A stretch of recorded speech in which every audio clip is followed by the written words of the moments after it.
कर्पूरगौरं करुणावतारं संसारसारं भुजगेन्द्रहारं सदा वसन्तं हृदयारविन्दे भवं भवानी सेतुं नमामि।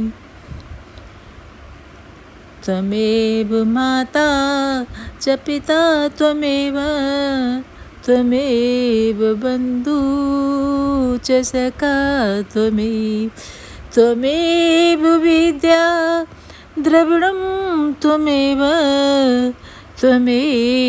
सर्वं देव नमः शिवाय।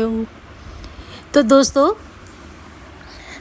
जब हम राम बोलते हैं, राम, शिव, जय हनुमान, जय श्री राम जी, अगर इतना कहते ही, या हम सत्यनारायण भगवान की कथा सुन रहे हैं और उस कथा सुनते समय पंडित जी के मुख से निकलता है, हे कृष्ण, हे नारायण, श्रीमन नारायण नारायण, कुछ भी, हरि हे हरि, तो हमारी आंखें बंद हो जाती हैं और हमारी आंखों में आंसू आ जाते हैं, छलकने लगते हैं। हमारा मन करता है हम आंखें ना खोलें। हम कभी कभी तो कृष्ण पूरा नाम बोल ही नहीं पाते, राम बोल ही नहीं पाते, जब तक कि हमारी आंखें भर जाती हैं और ऐसा मन करता है कि कोई ना यहाँ हो और हम रो लें, राम कह के हम रोएं खूब। तो ये ऐसा क्यों होता है, ऐसी आँख।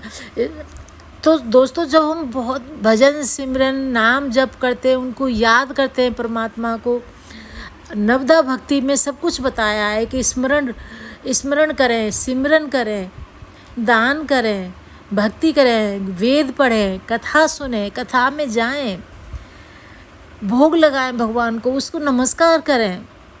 यही तो हमें करना है। वो हमें इसमें कुछ खर्चा तो होता ही नहीं है। दिन प्रतिदिन अपने लिए ही कमाते हैं, अपने लिए ही खर्च करते हैं, लेकिन हमें उसको तो याद करना है। याद करने से ही हमारा कल्याण हो जाता है, क्योंकि हम याद ही करना नहीं चाहते उसे। अगर हम याद करेंगे तो हम जानेंगे हम कौन हैं, क्योंकि हम तो यही जानते हैं ना कि जो हमारी शरीर है ये ही मैं हूँ, जो मेरा ये नाम है मैं हूँ। ये हम ये नहीं जानते हमारे अंदर जो बैठा है वो है कौन। हमें अपनी आत्मा से साक्षात्कार होता ही नहीं है। अगर हमें साक्षात्कार करना है तो हमें चलते फिरते नाम जप और उसको याद करना, उसको शुक्रिया अदा, उसको नमस्कार, सिर्फ उसको नमस्कार। खाना खाते समय उसे याद कर लें, सिर्फ याद कर लें कि भगवान ये भोग आपके लिए, ये प्रसाद हमारे लिए, भगवान ये चीज़ आपके लिए। कोई नया कपड़ा पहने तो भगवान ये आपके लिए, अब आप स्वीकार कीजिए, उसके बाद हम पहनेंगे इसे। तो इस तरह से भगवान कृपा करने लगते हैं।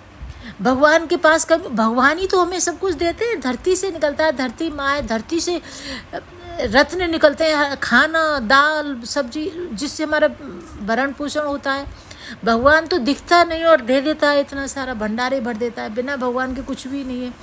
तो हमें अपने आत्म साक्षात्कार कैसे हो, हमें कैसे पता चले कि ये हम सीधे रास्ते पर जा रहे हैं, हम पक्की सड़क पर जा रहे हैं कीचड़ में से, कि हम भगवान की तरफ जा रहे हैं, हमें कैसे महसूस हो।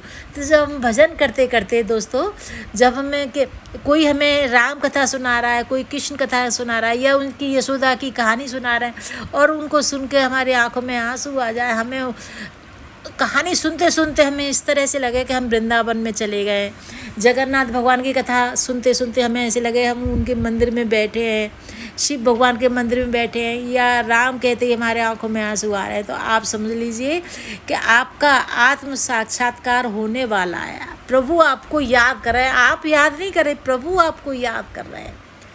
तो हमें इसलिए भजन सुमिरन स्मरण सब कुछ हमें करना चाहिए, नाम जप करना चाहिए, और नाम जप इस तरह से करना चाहिए कि धीरे धीरे पहले माला जपें और फिर धीरे धीरे ना होठ हिले, ना दांत हिले, ना जीभ हिले।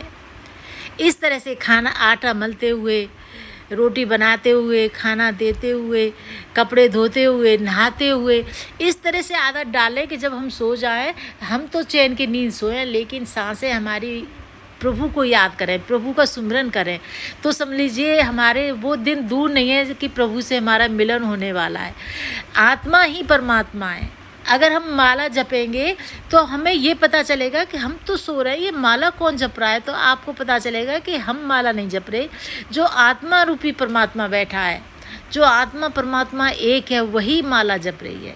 तो दोस्तों समझ लीजिए कि राम कहने से, शिव कहने से आपके अगर आंखों में से आंसू आ रहे हैं तो आपको प्रभु से मिलने से कोई देरी नहीं है, आप प्रभु से मिलने वाले हैं, आपको आत्मा रूपी परमात्मा से मिलना ही है। हम राम जी के, राम जी हमारे हैं, हम राम जी के, राम जी हमारे हैं। जय श्री राम जी। दोस्तों ये सावन का पावन महीना आप सभी को बहुत बहुत मुबारक हो। जय श्री राम जी दोस्तों। हर हर महादेव।